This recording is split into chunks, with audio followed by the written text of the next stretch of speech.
there are a lot of people out here on social media saying that this Spider-Man No Way Home is one of the greatest Marvel movies of all time. They're saying it's top five.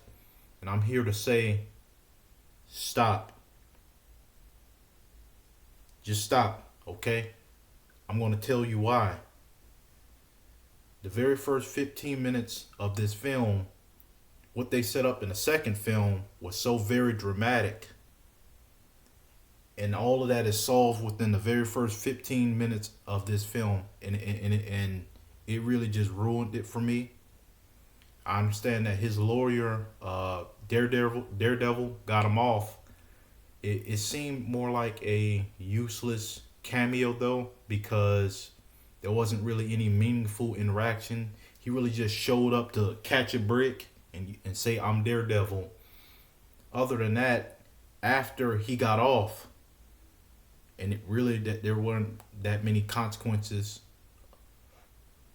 The next 30 minutes were so very boring. I didn't find the side characters to be compelling or provocative. They really gotten away from me. And then something happens that saved this film for me because I was very, very disappointed. And we all know what I'm talking about. On the bridge where Doc Ock shows up.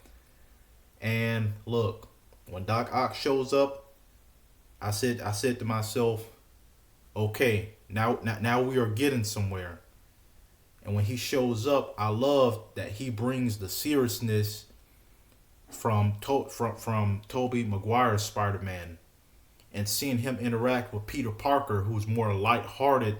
You see the contrast, and you see that Tom Holland Spider-Man is not able to handle that much intensity. And so as the film progresses, we see that more of the villains show up. We have Electro, who conveniently has a different personality, but still a big plot hole. We see the other villains show up who ironically appeared before they died. That seemed very convenient to me. There was a lot of so many plot holes in this film. It at one point, matter of fact, they shouldn't have called this Spider-Man No Way Home.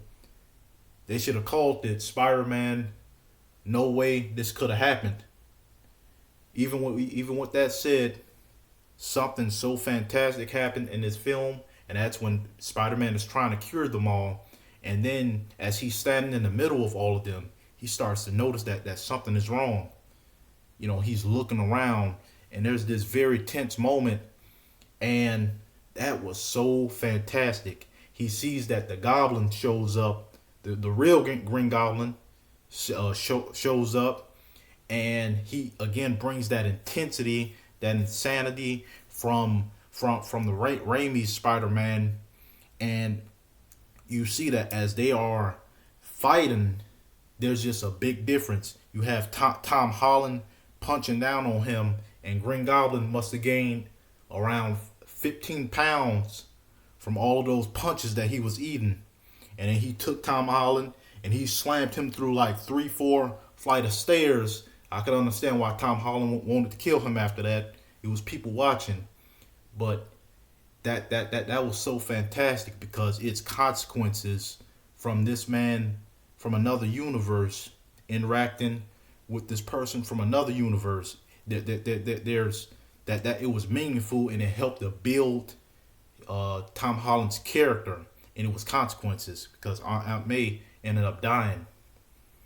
As the film progresses, that still wasn't quite enough to save the film for me. But then, of course, something very important happened, and that's Andrew Garfield showing up. And his appearance could have been done better, but he shows up, and I said to myself, okay, now the film was saved. And then, just out of nowhere, he opens up the portal, and then not Tom Holland, but Tobey Maguire, just says, hey, and it just seems so underwhelming, so anticlimactic, that they could have been more respectful with him appearing. But he shows up, and they all the all the Spider-Mans meet and they have a conversation. I'm not gonna lie, it felt a little bit cheesy for me when they were bringing up with great power comes great responsibility. That felt a little bit forced, a little bit cheesy. But I loved having all of them have that conversation, and that they can bring what they learned from their hardships from their universe and use that to help Tom Holland build as Spider-Man. And so I really enjoyed that, and they should have monopolized on that because when they were in the lab, the side characters kept getting in the way, and they could have just had more meaningful interaction. That's what I really wanted to see. Sort of like how Green Goblin and the Spider Man were fighting, and it was consequences, and he built from that. I wanted that to be the same with all the Spider Mans, them retaining their own personalities and having meaningful interactions. With that being said, that is what saved the film for me. I thought it was a decent film. Without the nostalgia, it would have been terrible. But I enjoyed it all in all. And the last cameo was pretty useless to me. I don't know what was the point of having Tom Hardy in there if you were just going to take him out, because they could have still introduced Venom in another way. All in all, I enjoyed the film. Thank you for tuning in.